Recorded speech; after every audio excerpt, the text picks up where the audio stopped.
Alors voici le pont Charles, Karlov Most en tchèque. Alors je profite de la faible affluence de touristes pour le traverser parce qu'il n'y a pas trop de monde. Donc c'est un pont qui date du 14e siècle, sauf erreur. C'est la voie qui menait au couronnement du roi. Je rappelle que Prague était la capitale du Saint-Empire romain germanique. Alors, vous voyez les lumières.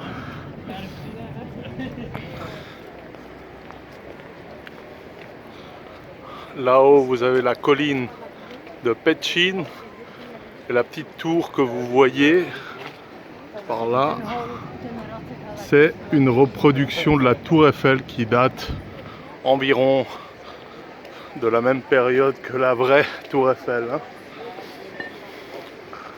Là-bas, vous avez l'opéra, le théâtre national.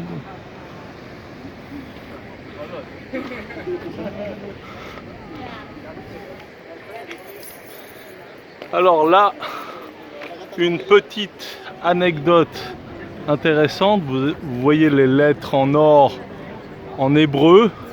Sauf erreur, c'est marqué un truc comme Lomi Eli Eli Lomi Sabartani. Saint, Saint, Saint est le Seigneur des armées. Alors pourquoi il y a ces lettres en hébreu à côté de la figure du Christ? Eh bien, Gilad Atzmon avait écrit un article dessus, je vous mettrai le lien. En fait, au Moyen-Âge, certains juifs avaient tendance à systématiquement cracher sur la croix du Christ. Et pour les punir, les autorités locales ont obligé les juifs à payer de leur poche ces lettres en or, donc ça a dû leur coûter quand même une blinde. Et voilà pourquoi, en gros, mais je vous mettrai le lien de l'article.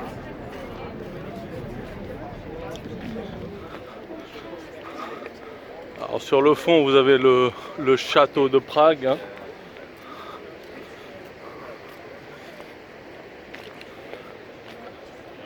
Alors voici la rivière, la Vltava, et dans le fond le parc de l'Etna.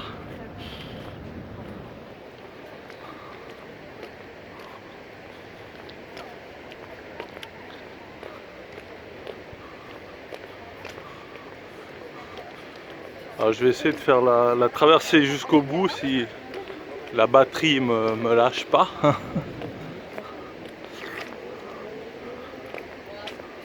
Donc aujourd'hui, 19 juillet, il a fait un temps vraiment superbe.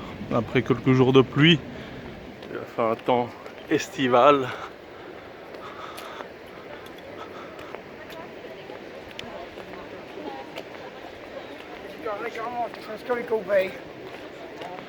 Il y a un petit fou là qui est passé.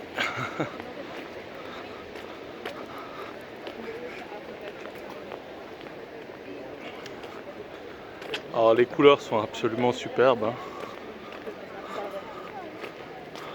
Donc c'est le bon moment si vous voulez visiter Prague, parce qu'il n'y a pas une horde de touristes comme j'ai dit cet après-midi. Il n'y a pas des grands groupes de touristes chinois ou autres. On n'a rien contre les Chinois. Mais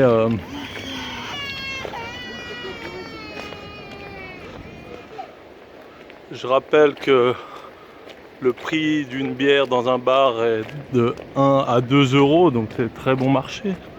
Vous pouvez manger pour pas cher non plus, vous logez également. Il y a une offre hôtelière très imposante.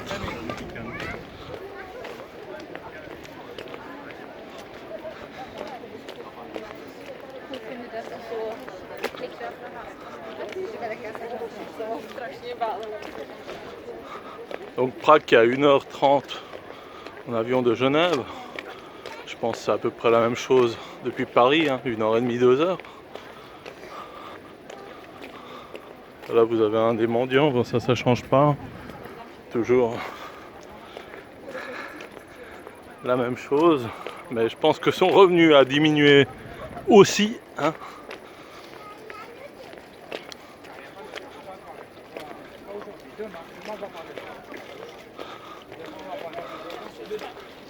Donc depuis le pont Charles, il est possible de monter jusqu'au château, hein, de visiter.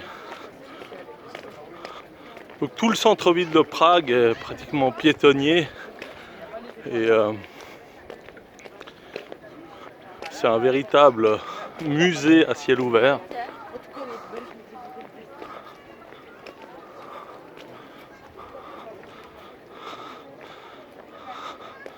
Donc voilà, cette petite traversée du pont Charles touche à sa fin.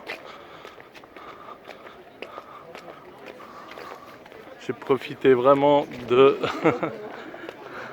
filmer parce que d'habitude il y a beaucoup plus de monde, hein. C'est noir de monde, sans mauvais jeu de mots. Donc voilà, signing off comme on dit en anglais. À tout bientôt.